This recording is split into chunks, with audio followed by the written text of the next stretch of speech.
नमस्कार। आपके साथ मैं हूं आलोक मालवी और मैं इस समय संगम पर हूं और संगम पर हमारे साथ आए हुए हैं मनीष त्रिवेदी जी, जो कि मेरे बहुत अजीज़ मित्र हैं। स्वागत है आपका मनीष जी। और बहुत बहुत नमस्कार। कैसे आना हुआ? एकदम बहुत बढ़िया। और मैं इस वक्त आलोक जी अपने मित्र के साथ खड़ा हूँ संगम के तट पर, और बहुत ही ये सुनहरा और एक बेहतरीन और एक बहुत ही अनुभूति देने वाला मौका है कि संगम के तट पे मैं अपने मित्र आलोक के साथ यहाँ पे खड़ा हूँ। मनीष जी, यहाँ पर यमुना नदी आती है जो कि दिल्ली से होते हुए आती है, और दूसरे में गंगा नदी आती है दूसरी ओर से। मैं बताना चाहूँगा आपको, आपकी क्वेरी के लिए, आप पूछ भी रहे थे मुझसे कि यहाँ पर यमुना नदी का अस्तित्व समाप्त हो जाता है इस जगह पर। जब वो गंगा से मिलती है तो यमुना नदी यहाँ समाप्त हो जाती है और यहाँ से मिर्ज़ापुर होते हुए सीधे वो बनारस जाती हैं। फिर उसके बाद बंगाल की खाड़ी में जाके गंगा नदी का भी अस्तित्व समाप्त हो जाता है। पर ऐसी मान्यता है कि यहाँ पर जो ये जगह है, यहाँ पर सरस्वती नदी भी विराजमान थी, जिसको कई बार देखा गया है, ऊपर सैटेलाइट से भी देखा गया है, और इसको वैज्ञानिकों ने भी माना है। कभी कभी उसकी भी धारा प्रस्फुलित होती है। दूसरी सबसे महत्वपूर्ण चीज़ जो प्रयागराज को प्रयागराज बनाती है, तीर्थों का राजा बनाती है, वह यह है कि यहाँ पर अक्षयवट है, जो कि अकबर के किले के अंदर विराजमान है। इधर इस तरफ अकबर का किला है और अकबर के किले में वो विराजमान है अभी भी। अकबर ने लगभग 100 बार प्रयास किया कि इस अक्षयवट को समाप्त कर सके, लेकिन वो समाप्त नहीं हो पाया, और जब भी उसको वो काटते थे फिर वो पुनः निकल आता था। अभी प्रधानमंत्री नरेंद्र मोदी ने इसको शुरू किया है। ये किला जो ये पूरा था एक्चुअली वो सेना के अंडर में था। सेना ने से परमिशन ली गई। परमिशन लेने के बाद सबसे पहली पूजा वहाँ पर जो हुई है वो प्रधानमंत्री नरेंद्र मोदी ने की है और उसको सार्वजनिक किया है। तो ये सनातन धर्मावलंबियों के लिए सबसे बड़ी चीज़ थी, सबसे बड़ी आस्था की चीज़ थी जो उनको मिली है। तो सभी जो है वो प्रधानमंत्री मोदी के कृतज्ञ हैं। इसके बाद वो संगम पर आए कुंभ मेले में। उन्होंने यहाँ पर संगम पर स्नान किया।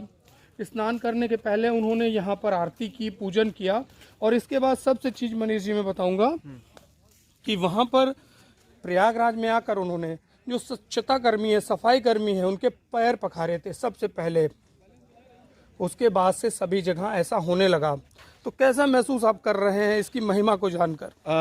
बहुत ही शानदार जानकारी आपने दी है, और आलोक जी की इस जो इन्होंने मुझे जानकारी दी, मैं इसको जान करके, मैं ये पहले नहीं जानता था, और जो संगम के बारे में आपने जानकारी दी वो अपने आप में ये बताता है, ये दर्शाता है कि यहाँ की जो ख़ास बात है वो अपने आप में कितना मायने रखता है और क्यों यहाँ पे पर्यटक अक्सर आते हैं। मैं एक बार आलोक जी आपसे रिक्वेस्ट करूँगा कि मैं दर्शकों को ये यहीं से मैं दिखाना चाहता हूँ इस जल को। ये देखिए, ये गंगा माँ का वो जल है जो मैं अपने हाथ में लिया हुआ हूँ, और आप देख सकते हैं, ये देखिए। और इसी की जो आस्था है, इसी आस्था के लोग दीवाने हैं, और कोने कोने से, भारत से नहीं बल्कि पूरे विदेश से भी यहाँ पे तीर्थयात्री आते हैं। और मैं अपने साथी आलोक जी से और ये भी जानना चाहूँगा, कुछ मैं इधर का नज़ारा आपको दिखाना चाहूँगा कि यहाँ पे क्या बेहतरीन नज़ारा है। इन लाइटों को देखिए आप। आलोक जी, मैं आपसे ये जानना चाहूँगा, ये जो दर्शक हमारे देख पा रहे हैं, ये जो लाइटें यहाँ पे लगी हुई हैं, क्या आप बता सकते हैं कि कितनी लाइटें यहाँ पे लगी हुई हैं? मनीष जी, पहले यहाँ पर जो लाइटें लगती थी उन लाइटों में रेड कलर की लाइट लगाई जाती थी। जी जी। फिर प्रधानमंत्री मोदी की निगाहें गई, उन्होंने देखा कि यहाँ अंधेरा अंधेरा लगता है, तो उन्होंने यहाँ पर डिजिटल लाइट लगवाई है, जिसको एलईडी बोलते हैं आप आम भाषा में। उसको यहाँ पर लगवाया और उन लाल लाइटों से मुक्ति दिलाई माघ मेले और कुंभ मेले को। इसके अलावा एक ख़ास बात और है प्रयागराज की, यहाँ पर ऑस्ट्रेलिया से साइबेरियन बर्ड्स आते हैं जो कि प्रतिवर्ष आते हैं और यहाँ पर कल्पवास करते हैं। सबसे रोचक चीज़ें वो है, और उनको लोग दाना चुगाते हैं। उनको प्रधानमंत्री मोदी ने, योगी ने, सभी ने दाना चुगाया है। मनीष, ये जो सामने चीज़ें आप देख रहे हैं, ये भी क्या है? ये दर्शकों को हमारे बताएं कि ये क्या है। ये देखिए, महिलाओं के वस्त्र बदलने का स्थान है। यहाँ पे महिलाएं अपना वस्त्र बदलती हैं, तो सरकार ने आपके लिए पूर्णतः पूरी व्यवस्था कर रखी है यहाँ पे। और आलोक जी ने एक बहुत ही यहाँ पे इम्पोर्टेंट जानकारी दी है, अगर आप लोगों ने नोटिस किया होगा तो, कि साइबेरियन जो बर्ड्स हैं, जो पक्षियाँ हैं, वो यहाँ पे आती हैं। बिल्कुल कल्पवास करने के लिए।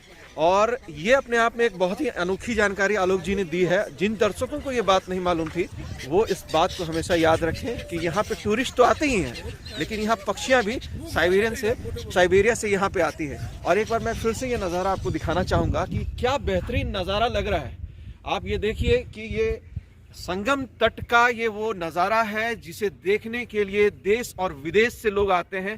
और यहाँ पे जो कैमरे लगे हुए हैं, करीब करीब कैमरे यहाँ पे 5000 के करीब कैमरे लगे हैं, जो यहाँ की सुरक्षा को चाक चौबंद बना के रखता है। सुरक्षा के मद्देनजर यहाँ पे आप दर्शकों को क्या बताना चाहेंगे? ये देखिए, यहाँ पर 13 थाने बनाए गए हैं जी, आप कल्पना नहीं कर सकते इतने थाने बनाए गए हैं, 13 थाने। जी जी। इसके साथ ही एसपी, सीओज और मेलाधिकारी, मतलब एक पूरा नगर बसाया जाता है सिर्फ 1 महीने के लिए।